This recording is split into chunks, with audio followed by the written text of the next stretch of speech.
Today I'll teach you how to make this colorful and delicious raspberry cheesecake. Start with crushing the digestive biscuits.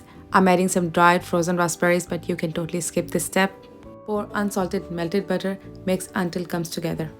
Add base in a pan, press it evenly and tightly. Once ready, place in a fridge for 30 minutes.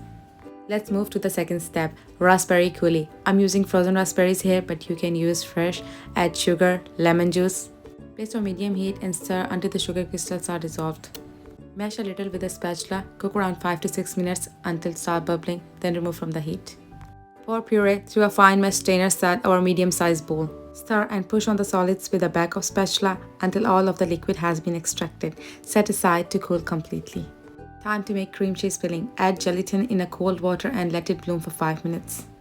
In a bowl, add room temperature cream cheese and just use a spatula to break through it to remove any lumps. In another large bowl, add double cream and sugar. Whisk until just start forming peaks. Add cream cheese and give it a mix until soft peaks.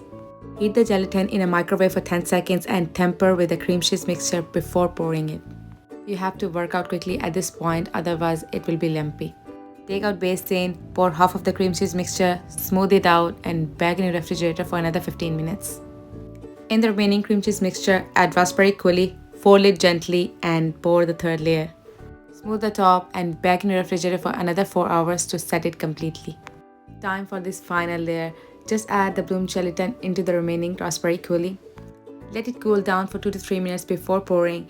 Pour over cheesecake and let it sit for half an hour in a refrigerator.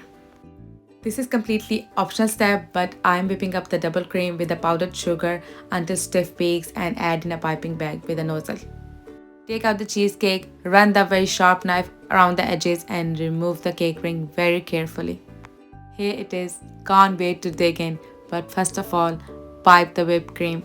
For the final touches, I'm adding some fresh raspberries and greens like mint leaves here. That's it, it's ready to serve. But I know there's a lots and lots of efforts in this cake, but I'm telling you, it's totally worth it. But I hope you like this no-bake raspberry cheesecake recipe. If you try, do share your feedback. I'm looking forward to that. Thanks for watching. Full recipe on my blog. I will see you all in my next recipe. Till then, chase the flavors.